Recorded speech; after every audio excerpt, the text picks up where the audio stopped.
Olá você, seja bem-vindo, seja bem-vinda. Estamos na noite de Humanas para você que chegou este ano primeirão. Lembrando, nós temos um ciclo de 4 áreas do conhecimento acontecendo, uma em cada semana e depois recomeçamos. Você já passou por linguagens, matemática, ciências da natureza e hoje é a noite da querida ciências humanas. Para hoje nós temos História e Geografia. Vamos começar com História? Eu vou deixar o professor Yuri começar com vocês. Professor, vem para cá porque História é primeiro e daqui a pouco eu volto com Geografia, hein? Rodou a vinheta!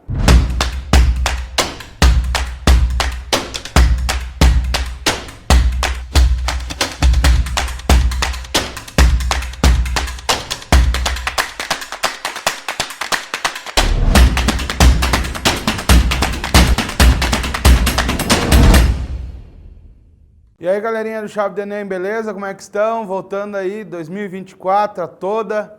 Vamos estudar um pouquinho aí da melhor de todas, a história. Vamos lá, vamos começar com a história das primeiras civilizações, beleza? Então aí, galerinha do primeiro ano, vamos tocar firme agora. Beleza? Então vamos começar com a primeira questão aqui falando sobre um dos temas mais pedidos aí do início do primeiro ano, que são as primeiras civilizações ligadas à questão do Egito, beleza? Vamos lá, vamos começar aqui com o Egito então.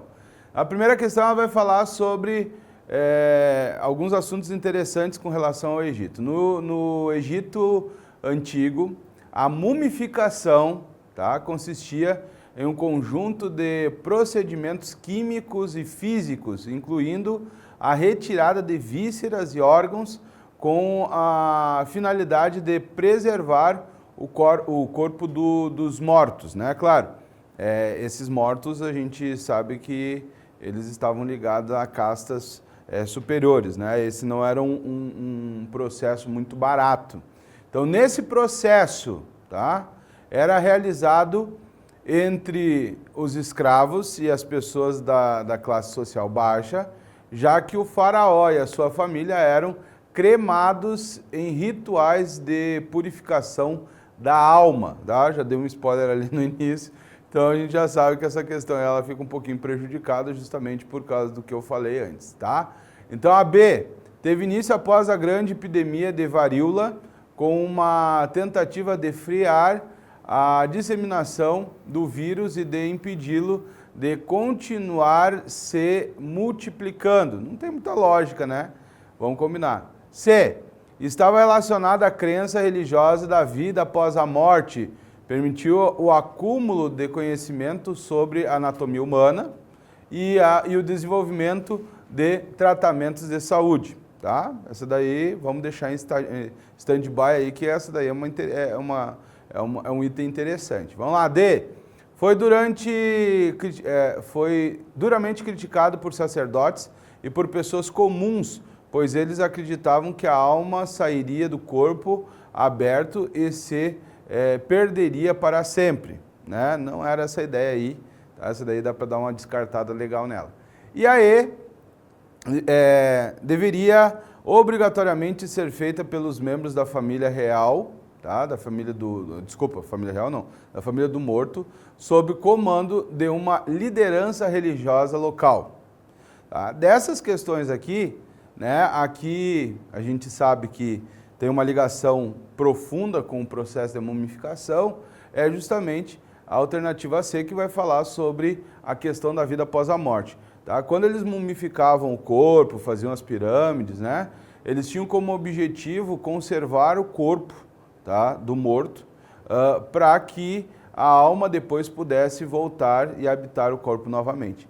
Tá? Então, era justamente essa questão da relação da vida após a morte no Egito, que era algo extremamente importante para a religiosidade egípcia, tá bom? Então, a alternativa C, né, é a alternativa correta, beleza? Vamos para mais uma aqui do Egito, tá? O Reino Antigo, tá, compreendido as dinastias quarta até a oitava, entre 2575 e 2134 a.C., com apogeu na primeira de tais dinastias, época da construção de enormes sepulcros, tá? As 3 grandes pirâmides, né? De Gizé, ou Gizá, né? Perto de Mênfis, né? A Quéops, a Kéfren e a Miquerinos, né? Que a gente conhece pela expressão grega delas, né? Os 2 primeiros, em especial, levantaram monumentos de tal magnitude que supõem um sistema tanto político quanto econômico muito bem organizado para possibilitar ter tempo e dinheiro para fazer uma construção gigantesca como aquela, né? É daí que nós temos a expressão, né? Uma construção faraônica, literalmente faraônica, tá? Então, a partir do excerto acima e dos conhecimentos acerca da política e da economia do Egito faraônico e das antigas sociedades africanas, é correto afirmar... Há um detalhe, gurizada, tá? Hoje eu estava falando para os meus alunos sobre isso. A gente tem tanto preconceito, muitas vezes, uma coisa tão ridícula, às vezes até, né? Que muitas pessoas acham que o Egito não fica na África. Tá? O Egito é africano, não esqueçam disso, tá? Porque tem muitas vezes assim, a gente faz uma relação geopolítica com o Oriente Médio, mas o Egito é africano, certo? Vamos continuar. A alternativa A, tá? A escravidão era a base da economia do Antigo Egito e a construção das pirâmides em outras obras públicas dependiam do trabalho forçado. Tá? Será que as pirâmides elas foram apenas construídas com trabalho de escravos ou basicamente com o trabalho de escravos? Né? A gente tem que ter cuidado com alguns termos ali. B.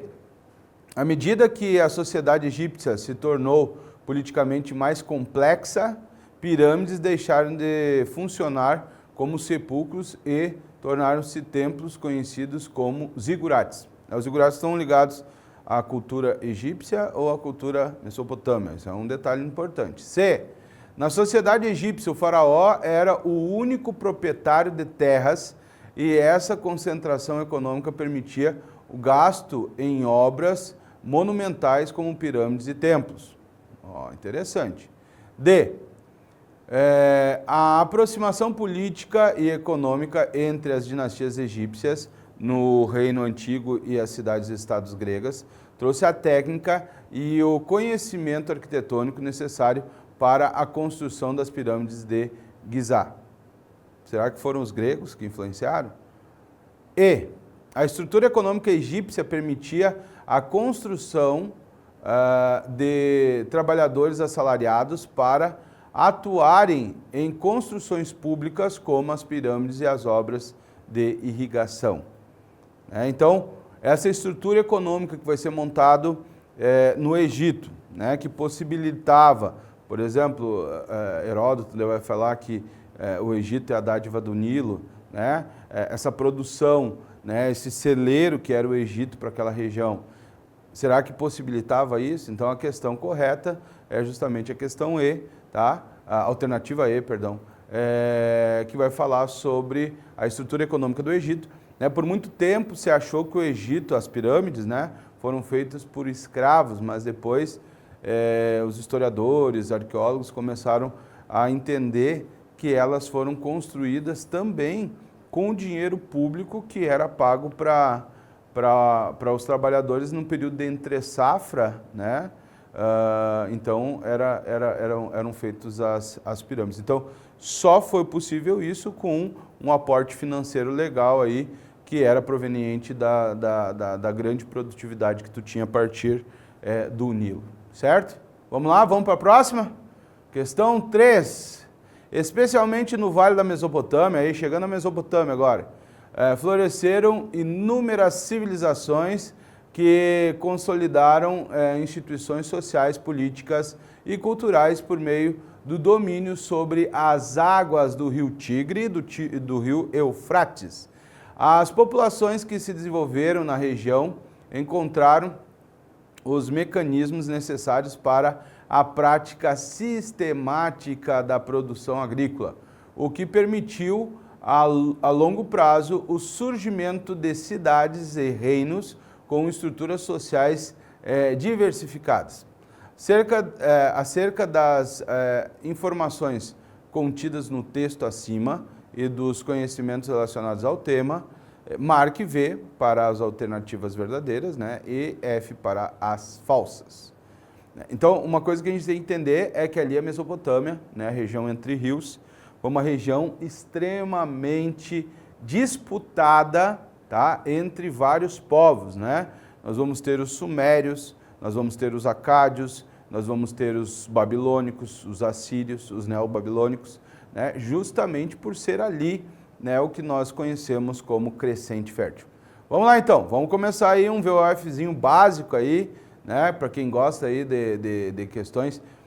E aí, gurizada, quando tem questão de VOF, a gente tem que matar mesmo, porque ela fica bem mais fácil que as outras, tá? Vamos lá, os sumérios estabeleceram no sul da Mesopotâmia e formaram importantes cidades, né? Os sumérios eles formaram cidades-estados como Ur, Uruk, Eridu, tá?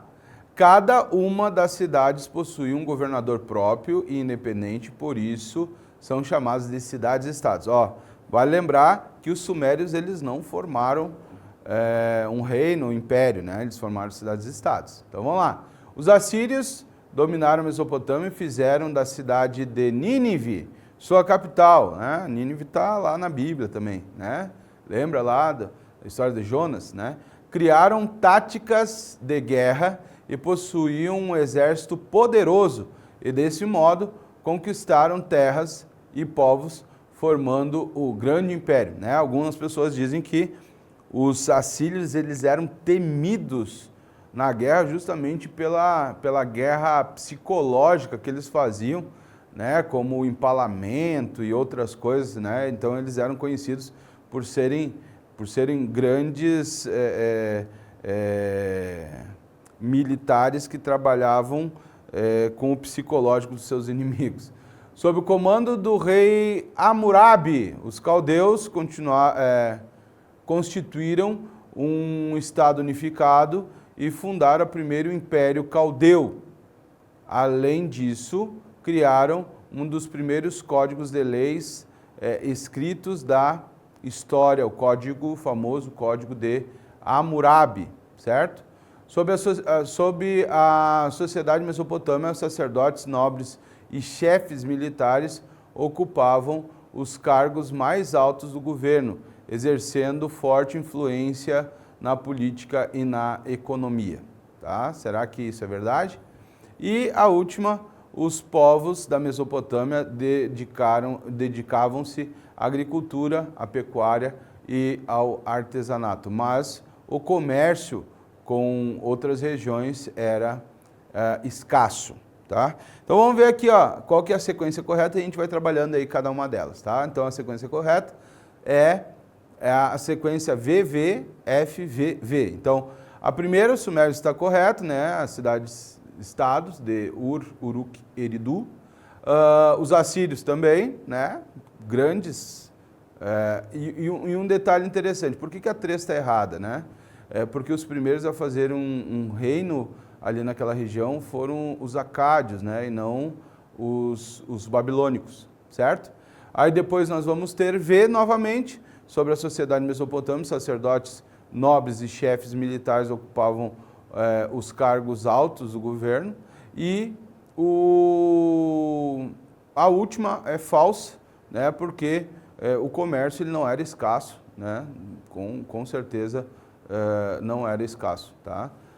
Dedicavam à agricultura, sim, à pecuária, artesanato, mas tu tinha também um comércio forte. Né? A Babilônia era toda poderosa da época, certo? Então não teria como ser assim sem comércio também. Certo, amigos? Belezinha? Vamos para a quarta questão. A respeito da civilização egípcia. Agora voltamos para o Egito, uma das mais antigas civilizações do Oriente Próximo, historiador grego, já falei sobre ele. Heródoto afirmou ser o Egito um presente do Nilo, né? A dádiva do Nilo. Considerado alguns aspectos da sociedade egípcia, é correto afirmar que... Vamos lá. O regime de produção predominante no Egito era a da servidão coletiva e todas as terras pertenciam ao Estado. Depois eu vou falar um pouquinho sobre isso, bem interessante. B.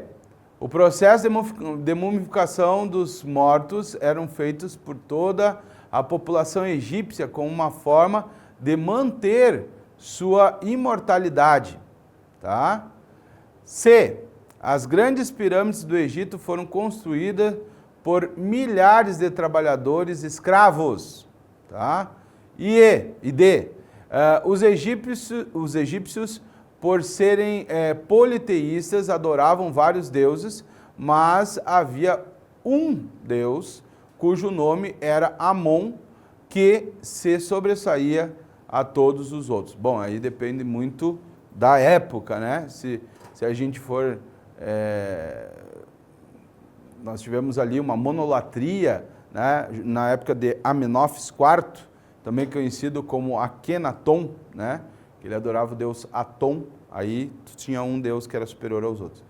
Então, a alternativa correta é A. O regime de produção predominante do Egito era a de servidão coletiva e todas as terras pertenciam ao Estado. Deixa eu só fazer um adendo aqui. Esses tempos eu estava vendo essa parte aí falando na Bíblia, né?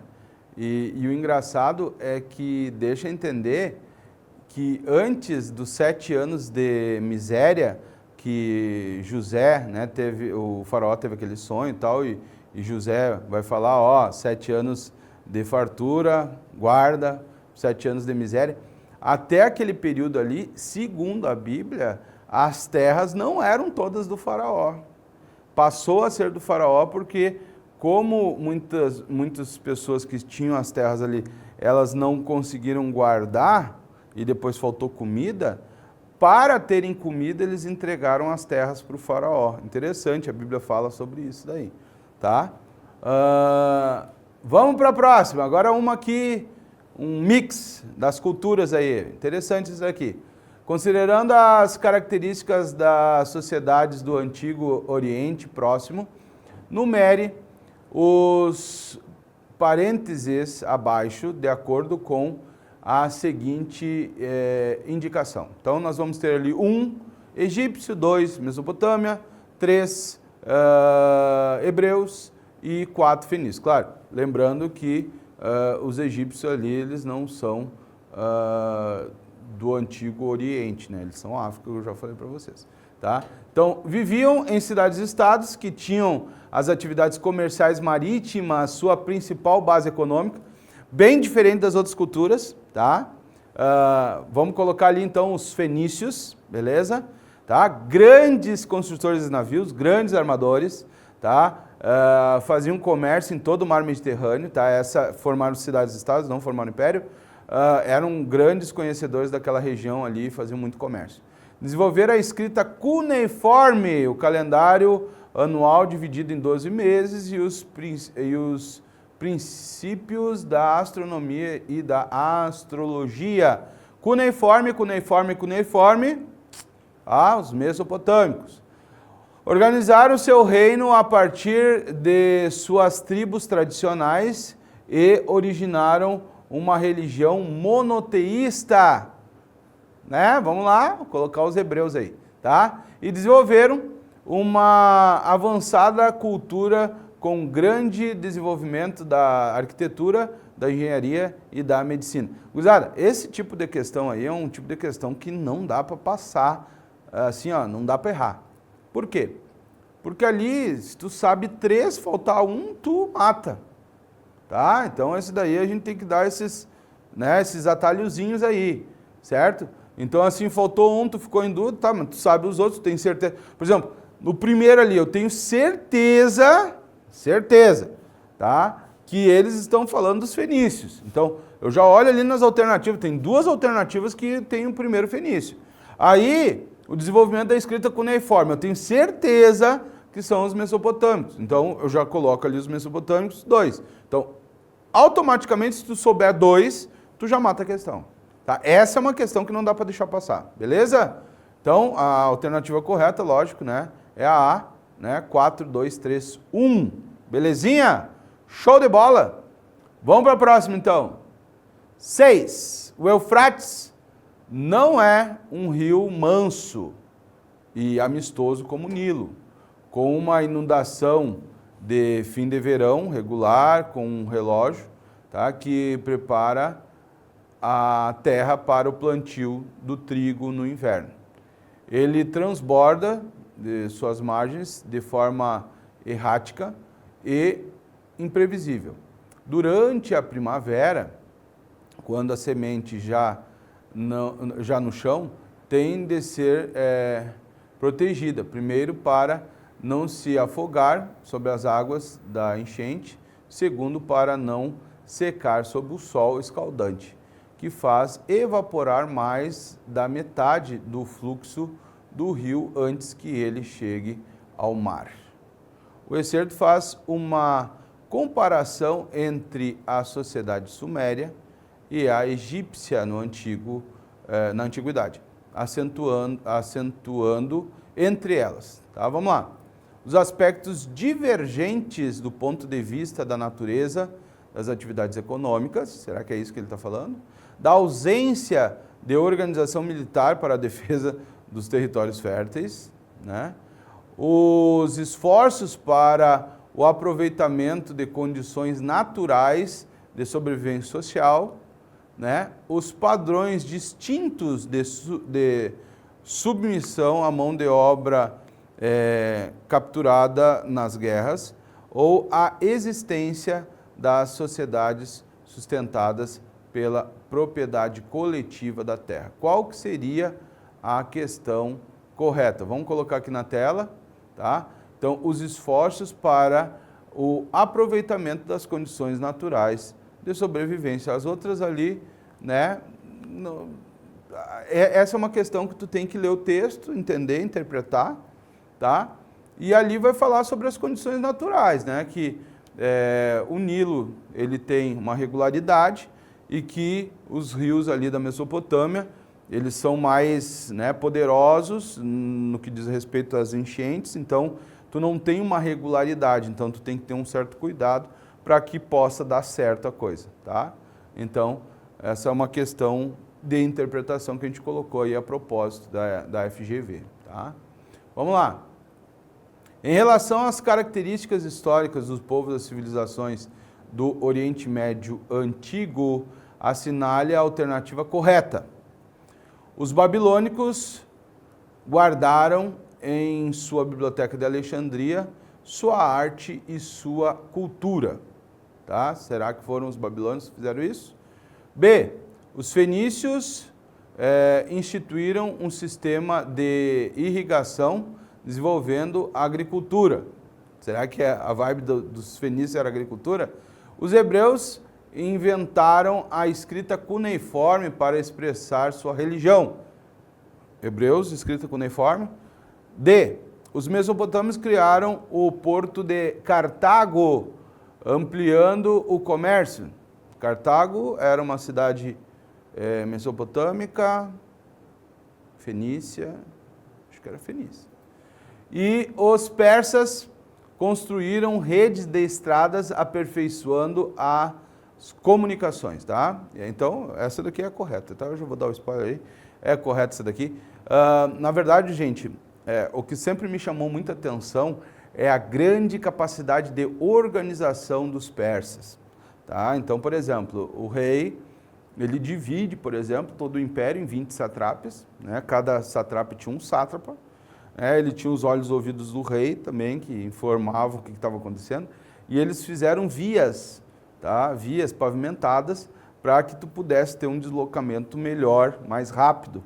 Então, eles eram muito bem organizados com relação a isso. Então, essa aqui é uma questão que vai falar sobre os persas. E a última questão, porém não menos importante, vamos lá para a última questão dessa semana aí, do estudo da história. Na antiguidade, a região conhecida como Crescente Fértil foi habitada e disputada por diferentes povos. Tá? Já falei lá no início, dei uma... Né? Sobre o tema, é correto afirmar: A. Os fenícios, povo ligado ao pastoreio, tá? Se estabeleceram na região do rio Nilo e criaram a escrita copta. Será que dá para acreditar nisso? B. Antes de se fixar na Palestina, os hebreus viveram uma história marcada pelas constantes migrações, sendo inclusive dominada por os povos dos estados mais fortes, como o Egito e a Babilônia. C. O norte da África foi ocupado por um grupo que se estabeleceu no rio Indo, conhecidos posteriormente como povos indo-europeus. Será? D. O comércio de longa distância era realizado na época pelos persas, que desenvolveram o alfabeto fonético. Será que foram eles? O fonético? E durante o segundo milênio antes de Cristo, as trocas culturais, entre egípcios, hebreus, persas e fenícios levavam a um período de grande estabilidade e paz na região conhecida como Crescente Fértil. Paz? Qual que é a alternativa correta? A B, tá? Antes de se fixar na Palestina, os hebreus viveram uma história marcada pelas constantes migrações, sendo inclusive dominados por povos bastante poderosos, né, como os egípcios e os babilônicos. Beleza, meus amigos? Muito obrigado pela atenção de vocês, espero que vocês tenham feito aí essas questõezinhas, tenham se divertido aí, né? Espero que tenha sido boa essa aula aí, tá? E ficamos por aqui, até a próxima. Fui!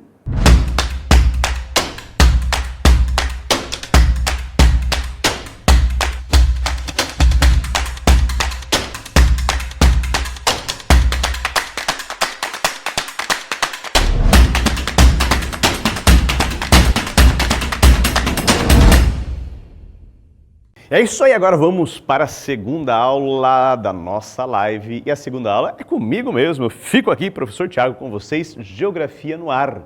Pessoal, para você que está chegando agora, então, é novo, nós estamos fechando esse ciclo, primeiro ciclo de 2024, hein? Já tivemos linguagens, matemática, ciências da natureza e agora estamos fechando humanas, com a minha aula, encerrando daqui a pouquinho. E já vai abrir o simulado de linguagens do segundo ciclo. Beleza, então? Vamos para a geografia, porque é disso que nós gostamos, né? De geografia. Você também gosta de geografia? Coloca lá no chat qual é o componente curricular que você mais gosta. Pode ser matemática, física, química, biologia, mas vamos compartilhar. É legal a tua opinião participando aqui conosco do chat. Beleza, então vamos lá para a nossa aula de geografia, que nós vamos trabalhar hoje, professor. Nós vamos começar como? Para você entender, eu peguei conteúdos lá da sua apostila, aquela sua apostilinha linda da CPB, de Geografia. Aliás, quero mandar um abraço para os autores da CPB, especialmente para os autores de Geografia, a professora Alessa e o professor Alama. Um abração para vocês. E eu fui lá nessa apostilinha linda, peguei primeiro módulo, os conceitos geográficos, um pouquinho da história da geografia, do pensamento geográfico, e pincelei o início do módulo 2, que é cartografia. Ok? Então, na primeira aula de hoje, nós vamos falar sobre módulo 1 e o comecinho do módulo 2. Na segunda aula deste bimestre, daqui a um mês, nós vamos falar de cartografia de uma maneira muito mais profunda. Aí nós vamos para a parte matemática, de escala, cálculo de fuso horário. Combinado, então? Vamos para a nossa primeira questão de geografia, que no teu simulado é a questão número 9. Vem para cá, vem comigo na tela. Questão 9, primeira de geografia dessa noite, diz o seguinte: relacione corretamente os conceitos geográficos de espaço, região e lugar, numerando os parênteses abaixo de acordo com a seguinte indicação: 1 para o que for espaço, 2 para lugar e 3 para região. Lembra desses conceitos? Está lá na sua apostilinha. Pega correndo lá, dá uma olhadinha, hein? O espaço geográfico é o conceito macro, conceito maior, aquele conceito, né, que nós caracterizamos a atividade humana, onde acontece todas as relações, mas não vou falar muito não.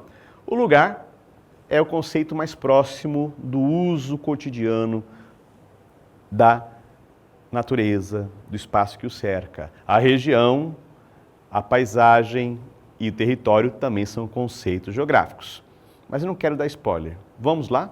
Eu vou ler o que está descrito e você coloca no chat qual número corresponde ali. Combinado? Vem comigo então. Primeiro, de acordo com a corrente da geografia humana, é considerada uma entidade concreta, resultado de múltiplas determinações que agem sobre um quadro territorial previamente ocupado, caracterizando por uma natureza transformada e heranças culturais, materiais, econômicas e, portanto, sociais.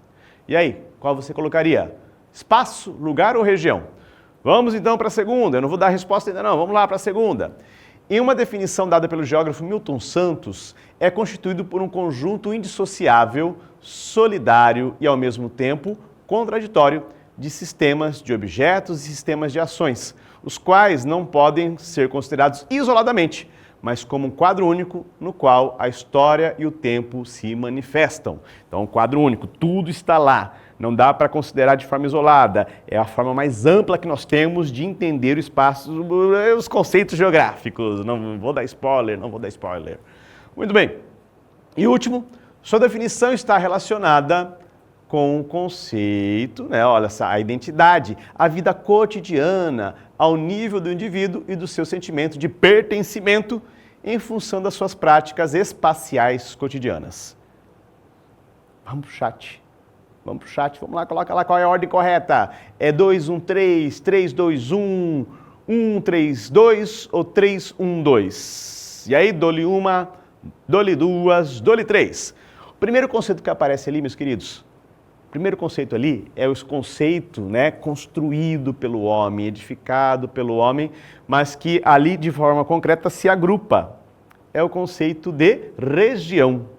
O segundo conceito é aquele quadro maior. Dentro dos conceitos geográficos, o espaço geográfico é o mais abrangente. A gente não consegue enxergar de maneira isolada, cada uma na sua caixinha, mas sim uma visão macro, uma visão total. E o conceito mais próximo do cotidiano, do dia a dia, da apropriação do espaço pelo indivíduo, a sua cidade, a sua casa, aquele lugar onde você vai sempre visitar alguém que você gosta, a sua escola, é o conceito de lugar. Portanto, ficamos em 3, 1, 2, que lá na sequência correta é a alternativa D, de Deus é bom. E vamos caminhando para a próxima questão. Próxima questão, questão 10, eu já dei um spoiler hoje, eu estou com dia de dar spoiler hoje na nossa aula, né? Lembrando que amanhã tem um feriadão pela frente, para quem está ao vivo. Para quem não está ao vivo, amanhã é dia de estudar, amanhã é dia de descansar, porque aqui no Chave do Enem você assiste ao vivo e depois assiste quando você quiser. Essa é a grande vantagem do nosso programa. Está chegando aí na sua casa através das nossas redes. Aliás, já curtiu o vídeo de hoje? Já se inscreveu? Participa do chat. Vem comigo que estamos aqui para preparar você para realizar o seu sonho de entrar na universidade, seja ela pública ou privada, através do vestibular e do Enem. Questão número 10, URCA. Analise as proposições sobre a história da ciência geográfica. Módulo 1 da sua apostila, hein? Vamos lá, vamos fazer uma análise. Eu vou ler primeiro, você vai colocando no chat, assim a gente vai participando. Tem alguém lá no chat cuidando para que você interaja comigo, beleza? 1. O conceito de gênero de vida, proposto por Vidal de Lablache, é também um paradigma que orientou a geografia humana moderna, onde, segundo esse enfoque, seria por intermédio de uma série de técnicas confundidas com a cultura local que o homem entra em relação à natureza. Então, Lablache, lembra lá Lablache, a escola lablachiana francesa, ele propõe a ideia do gênero de vida. Não vai confundir com o espaço vital de Hatzel, hein? Onde o ser humano ele vai transformando o espaço geográfico, ele vai se apropriando. E ali entra, então, a ação humana. Essa é a relação que daria origem ao conceito de gênero de vida. Não vou falar se é verdadeiro ou falso, vai colocando ali no chat. 2. O método geográfico baseia-se em 5 princípios. No princípio da extensão, o geógrafo localiza, delimitando em um mapa a paisagem ou fato geográfico que pretende estudar. Quem formulou esse método foi o brasileiro Josué de Castro, quando mesmo mapeou a fome no Brasil. Será que foi José de Castro que determinou o conceito de extensão. José de Castro, realmente um grande geógrafo brasileiro, escreveu inclusive O Homem Caranguejo, A Geografia da Fome. José de Castro foi tão importante que trabalhou na ONU na discussão sobre a questão da fome, ainda lá nos primórdios do século XX. Tá certo? É verdadeiro ou é falso? Coloca no chat. 3. Atualmente, além do espaço geográfico, objeto de análise, como categorias geográficas, território, região, paisagem e lugar. Opa! A gente acabou de falar disso, hein? Será que são esses 4 dentro da ideia de espaço geográfico? 4. A fitogeografia. Agora fica um pouco mais complicado, né? Porque é uma coisa muito específica, mas você poderia eliminar as outras para ver se estava certo ou não. É a parte de geografia que estuda a distribuição dos vegetais sobre a superfície da Terra. Fito. Lembra biologia? Fitologia. Será que é? Será que não? 5. As teorias criadas pelos geógrafos críticos do capitalismo entre os séculos 19 e 20 procuravam afirmar que o desenvolvimento das nações e as características genéticas de diferentes culturas eram determinadas pelos padrões geográficos. Será que está falando da escola alemã? E aí? Vamos lá, está no chat participando comigo? A primeira é verdadeira. A segunda afirmativa é falsa, mais falsa que nota de R$3. A terceira afirmativa, verdade. Verdadeira. A quarta também é verdadeira. Talvez você estava confuso, mas sim, fitogeografia é o estudo, né, da distribuição dos vegetais na Terra, que pode aparecer também dentro da área da biogeografia, que é a distribuição maior da vida na Terra. E 5, tá? É falso também, não coloquei lá, mas é falso. Então estão corretos 1, 3 e 4. Professor, por que a 2 não está correta? Primeiro que o conceito de extensão ali, de fato, é delimitação. Extensão é até onde aquele fenômeno geográfico abrange no espaço geográfico. Mas José de Castro não foi o precursor, não foi aquele que propôs este método, esse princípio geográfico, na verdade. Tá? Então está errado. Também não é só sobre mapas, né? Poderia ter aí um falseamento também dizendo que é só sobre mapas. A gente pode fazer isso de forma descritiva. Tá? Mas o principal motivo é por causa da questão de José de Castro. Tá? Outro ponto importante, 5 está errada, porque ali não era a questão do crítico ao capitalismo, tá? Críticos do capitalismo. Eram críticos ao sistema. Na verdade, ele confundiu ali tudo, não é geografia crítica. Quem fala sobre características genéticas e o espaço geográfico é o pensamento alemão. Geografia determinista, que em nenhum momento critica o capitalismo. Deu para entender? Deu para entender? Está com dúvida? Coloca aqui no chat. Vamos juntos então para a nossa questão número 11. Ainda sobre o pensamento geográfico. A geografia clássica possuiu, nos primeiros anos, 2 grandes escolas de pensamento, a alemã e a francesa. Seu livro fala muito bem sobre isso, sua apostila fala muito bem sobre isso, hein? Muito alinhada aos interesses dos estados nacionais. Realmente, na época, a geografia alemã focada no desenvolvimento da indústria alemã, no progresso da civilização alemã, foi usada até depois, no século XX, por algumas ideologias extremistas na Alemanha. E das respectivas burguesias nacionais. Foi uma geografia descritiva, pouco explicativa e nunca crítica ao sistema de produção e reprodução socioeconômica. Inclusive, se você leu com cuidado a questão 11, você já eliminava a afirmativa 5 da questão 10, porque se contradiz. De fato, e se você lembrasse, é claro, né, que aquilo estava referindo-se não à geografia crítica, mas à geografia alemã, né, ao pensamento alemão. Belezinha? De vez em quando na prova, queridos, é bom dar uma lida assim por cima, fazer um overview, né, usar um termo ali da Faria Lima, um overview de tudo. Quem sabe uma questão ajuda a relembrar um conteúdo da outra. Mas vamos lá. Com relação à escola do pensamento alemão, ou seja, determinista, é possível afirmar que teve como grandes expoentes, como Alexander Humboldt, que é o von Humboldt, criador da geografia, Karl Ritter e Friedrich Hatzel, tendo este último defendido o conceito de espaço vital Espaço vital é aquele conceito onde, para um povo se desenvolver, para um povo crescer, ele precisa de um espaço geográfico cada vez maior, inclusive justificando o domínio de outros povos. Invasão de terras, domínio. A Alemanha fez isso, né, no século XX. Mas, enfim. B. O principal intelectual dessa escola de pensamento nesse período foi o francês Paul Vidal de Lablache.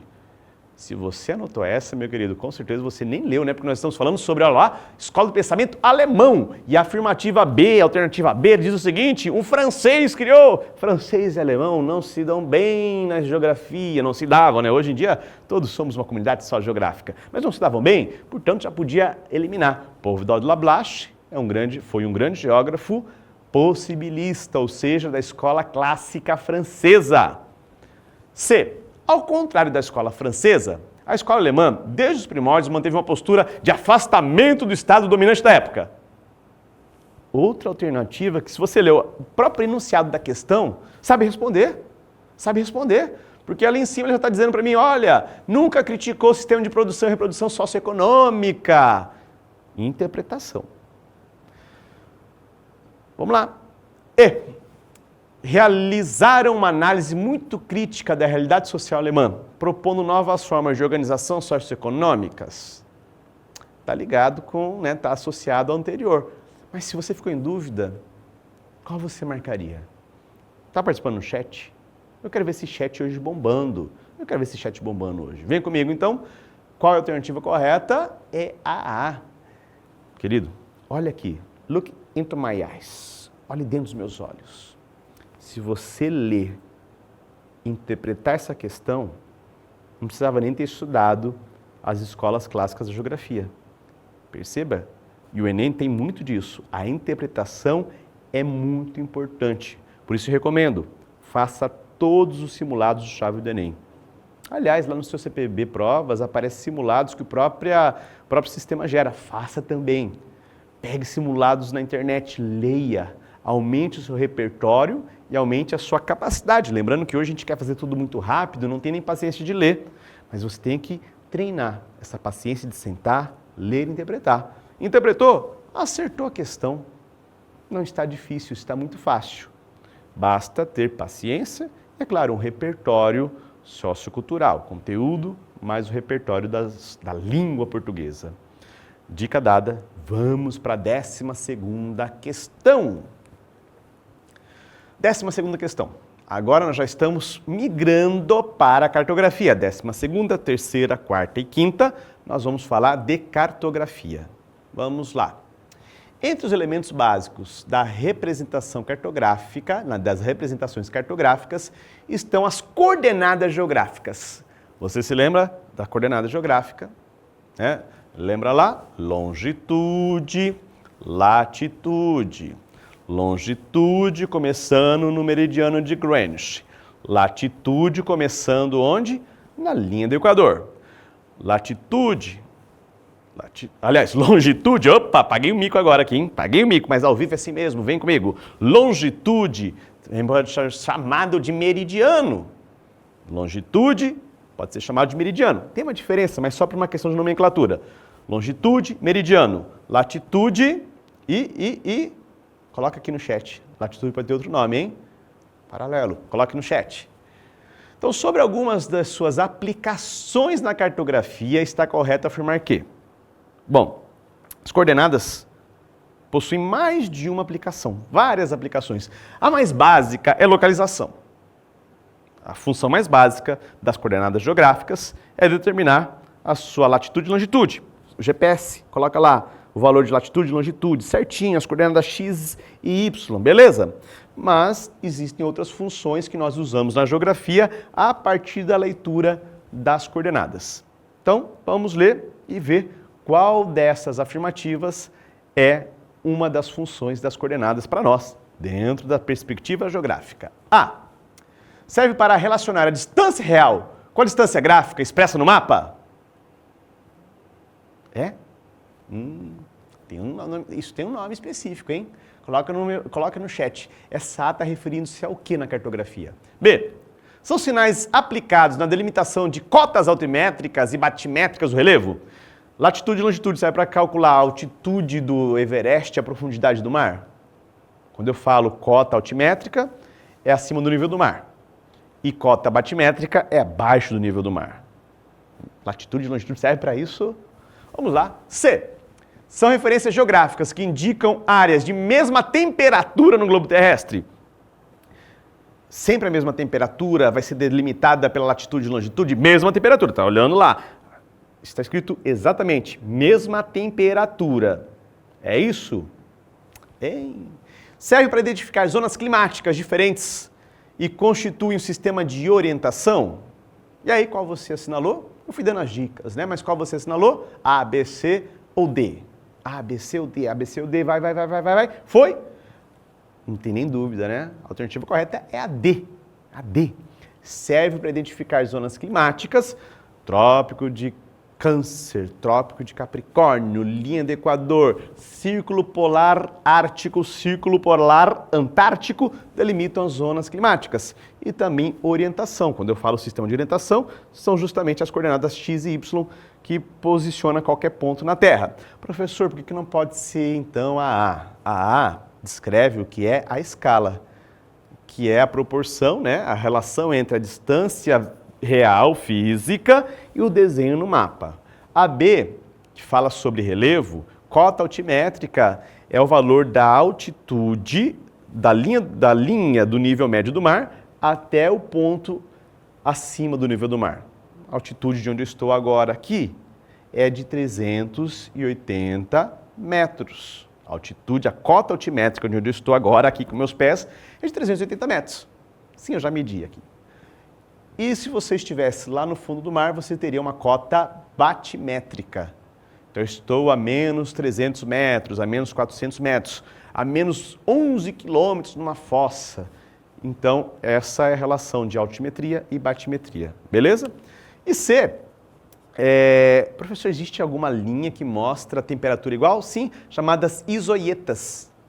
São aquelas linhas que por onde passam mostram um valor sempre igual. Pode ser utilizado para falar qual é a altitude de um lugar, 200 metros, 300 metros, ou também a diferença de temperatura. Aliás, a mesma temperatura que está no lugar.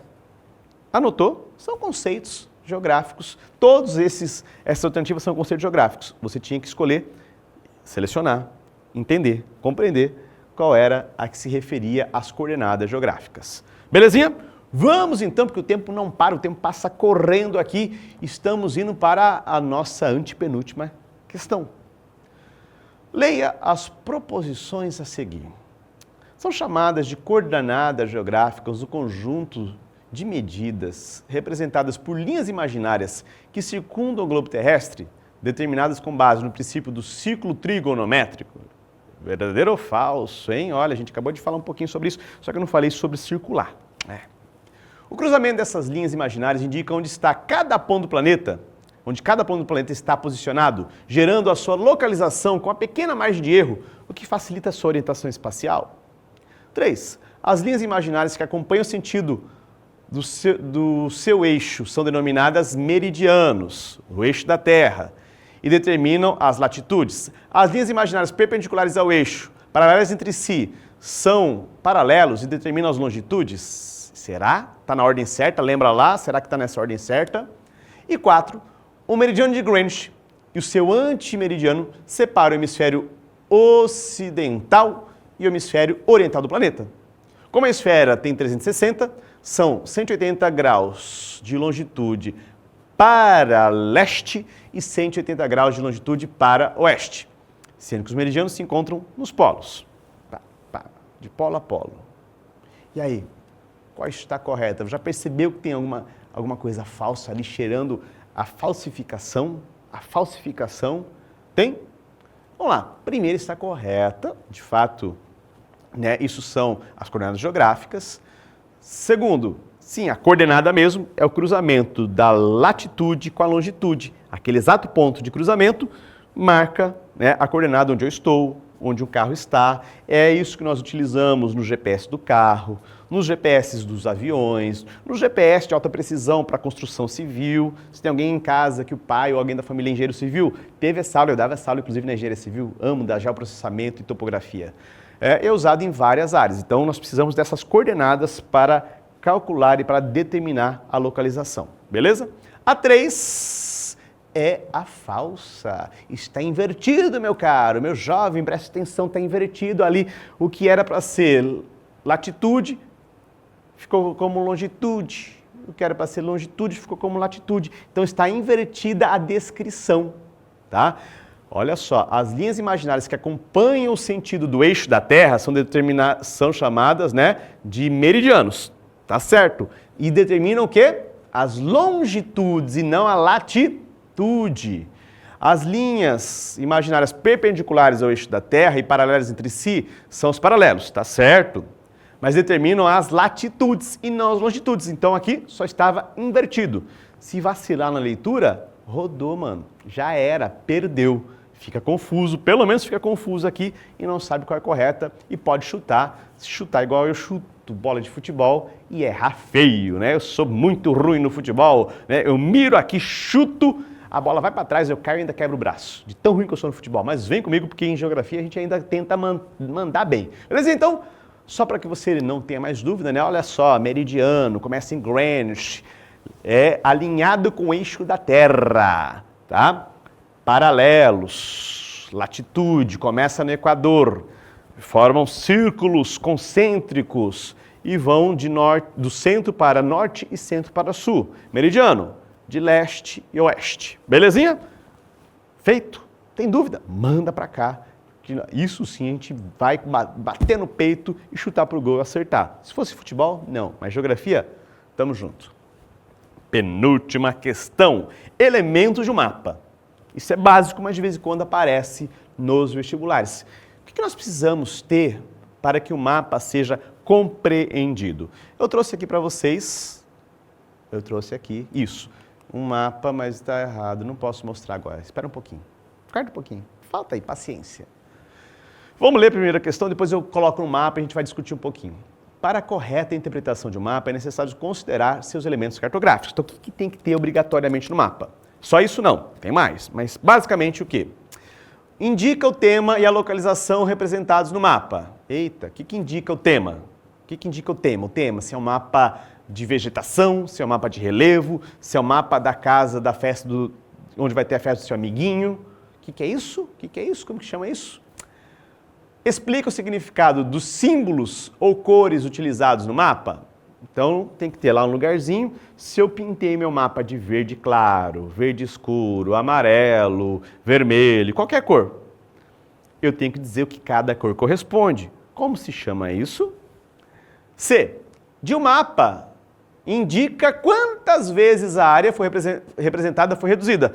Então, tem que ter lá um elemento que mostra, né? O mapa é quantas vezes menor do que a realidade. Lembrando que o mapa sempre é uma redução da realidade. Vai mostrar uma proporção. Qual é o elemento que mostra a proporção? Vamos lá. Indica de onde foram extraídas as informações do mapa. Como que nós chamamos isso? E indica as direções. Isso é importante, né? Se você pegar o mapa, nem sempre o norte do mapa está na parte superior. Eu posso ter um mapa que foi alterada a orientação. Acho que eu dei a resposta, né? Mas enfim, a orientação eu tenho que colocar lá a rosa dos ventos apontando onde é o norte. Não tem problema nenhum eu mudar a orientação do mapa a hora que eu for plotar, a hora que eu for imprimir, colocar numa apostila, colocar no papel, desde que eu coloque ali aquele ponteirinho, aquela seta indicando onde é o norte. Aí sim eu vou poder identificar o quê? A orientação. Então a resposta correta é a A. Título indica o tema e a localização representados no mapa. Olha ali, qual que é o título desse mapa aqui? Político, lá em cima. Esse mapa do IBGE está lá em cima, político. Explica o significado dos símbolos. Está aqui do lado inferior esquerdo. Está vendo essa caixinha ali? Tem os pontinhos, tem as linhas com as cores tracejadas e por aí vai. Isso é a legenda. Tá? Aí lá embaixo, no quadradinho do lado direito, tem um risco, 2 tickets e um número em cima. Essa é a minha escala. Em cima tem escala gráfica, eu não enxergo daqui, mas geralmente embaixo tem escala numérica, que é 1 para algum valor. Tá? Lá embaixo, lá na base, do lado esquerdo, está escrito fonte. Fonte é de onde as informações foram extraídas para gerar esse mapa. Então, quem forneceu esses dados para que o IBGE confeccionasse o mapa? Está lá embaixo, tá? IBGE, divisão, não sei o que mais. E por último, né, nós temos lá a Rosa dos Ventos. Perceba que está do ladinho, uma setinha do lado com N em cima, mostrando que de fato neste mapa, essa plotagem do mapa, o norte ficou na porção superior, portanto inferior vai ser sul, dependendo do ponto de referência, obviamente, né? Leste e oeste. Fácil, hein? Facílimo, mais fácil que isso, só 2 disso. Vem comigo então, que agora a gente está caminhando para o fim do nosso ciclo de humanas.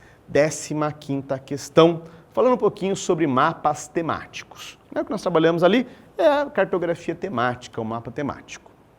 Muito bem, vamos então analisar isso, né? Analisa as afirmações que tratam sobre os mapas temáticos, considerando a sua confecção e suas características principais. Assinale com V as afirmativas verdadeiras e com F as afirmações falsas.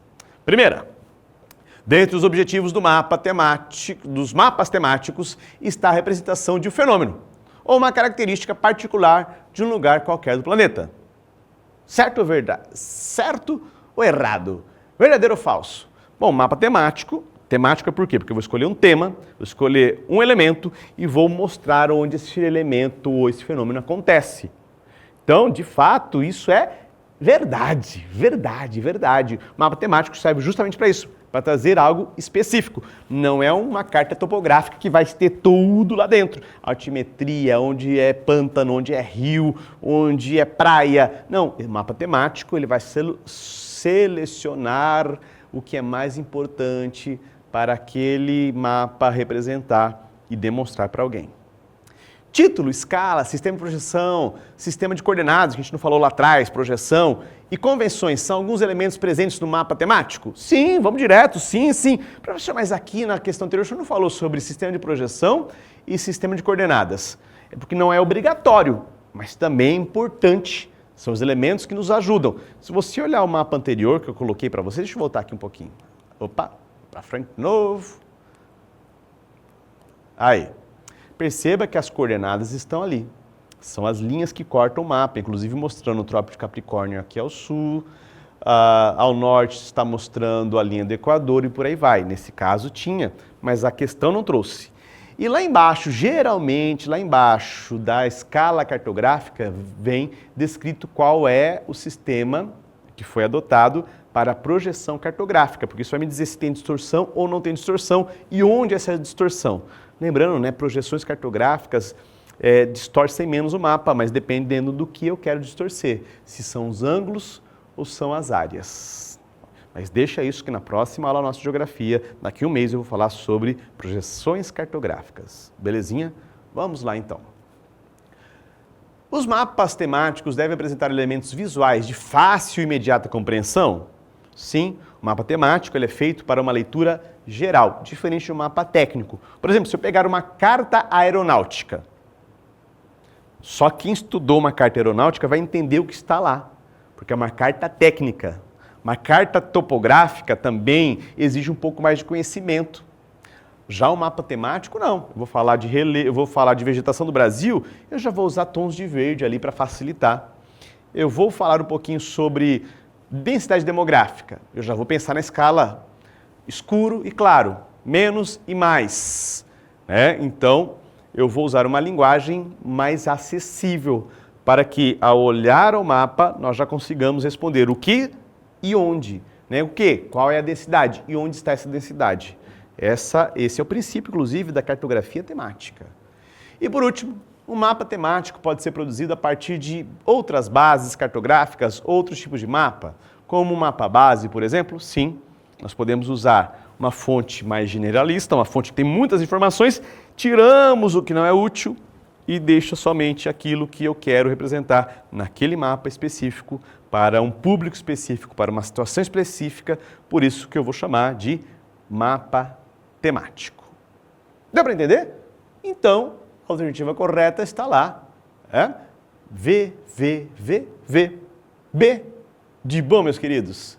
Estamos encerrando a nossa linda e maravilhosa aula de hoje. Foi muito bom estar com você.